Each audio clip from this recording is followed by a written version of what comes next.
Ready, refreshed and raring to go. The world champion Mathieu van der Poel and the rest of the riders of the Tour de France turned up for week 2, ready to go. The first rest day had gone nice and peacefully. This Melissa bike had their man third on GC. They had another man hoping to contest a sprint in Wout van Aert. Just over a minute and a half between the big four on GC as stage 10 began, but it didn't seem like it was going to be one for the GC. Orléans the departure, 187.3 kilometres, all the way to Saint-Amand-Montrond. Crosswinds possibly on the way after Vierzon. The first part of the stage, though, sheltered by trees. The last time the Tour had visited 11 years previous, there had been crosswinds in a stage won by Mark Cavendish from a small group. He was hoping for another victory on this occasion, but would it come from a split in the wind or any movement in a big sprint? Once the flag was waved, it was a bit of déjà vu. In most sprint stages at this particular Tour, we haven't really seen breakaways, and there was none here. A relaxing start, a catch-up between compatriots, and a chance just to get going again. A restart of the engine after a rest day, the Tour beginning to head south in a week that will end in the Pyrenees. The weather was warm despite the cloudy conditions. We had the typical Belgian attack in inverted commas. A few of them staying out there to pick up a few points for their leaders and make sure that in the intermediate sprint, the likes of Biniam Girmay and Arnaud Delis would not have to pick up as many points. The intermediate sprint came with Alpecin de Koning looking to try and get Jasper Philipsen back in the game. It was an almost 100-point lead for Biniam Girmay at the start of this stage, and it will be a good lead for him out of the intermediate sprint. Barriers getting away rather than a suggestion of a close of the door at that sprint. And a puncture for Jonas Vingegaard would have been an opportunity for a little effort to get the engine going again. By this point it was raining, but all the talk was, would it be windy? Sun came out, yes, the wind came out to play, but with 90 kilometres to go, nothing much doing apart from nervous teams holding their position.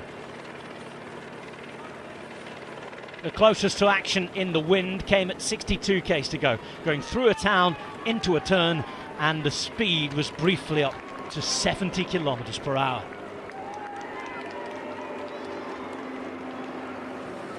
Stretched out, but it wouldn't last long.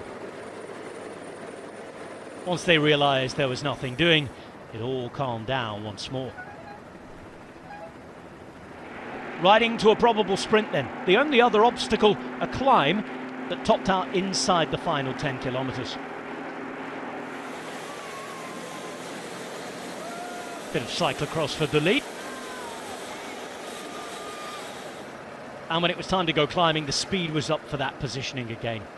But an uncategorised climb, a really short rise, not even enough to put the thickest leg sprinters in any trouble.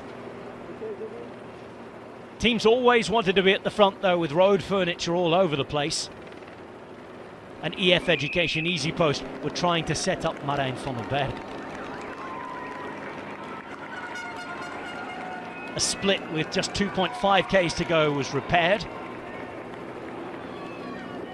Most of the sprinters were in the right place. Astana were left looking around with Mark Cavendish a few places back though. Alpecin de Koning took it up inside the final few technical turns.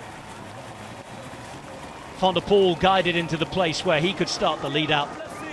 Coming off his wheel was Philipsen. In there was Ackermann. Not far was Gaviria. Girmay was up there again. Wout van Aert was giving it a go, but it was another Belgian who was turning back the clock to last year. And Jasper Philipsen getting one right. Alpecin de Koning getting their stage win. Delight for the following cars. Same, naturally, for the riders. A super sprint from Jasper Philipsen. Second place for Girmay. He continues to hold on to the green jersey. Philipsen, Girmay, Ackermann with Van Aert and Gavidi in the top 5. Bennett, Degenkolb, Barhaus, Groenewegen and Zingle making up the top 10. The winner in Saint-Amand-Montrond was Jasper Philipsen, who will have taken a load of pressure off, with Biniam Girmay losing a few points there in the end in the green jersey competition, but still holding a really comfortable lead. Tadej Pogačar still holds the yellow jersey, no change in the general classification. 33 seconds ahead of Evenepoel, 1:15 in front of Vingegaard and 1:36 back to Roglic. The Tour now moves to Le Luron and into the Massif Central.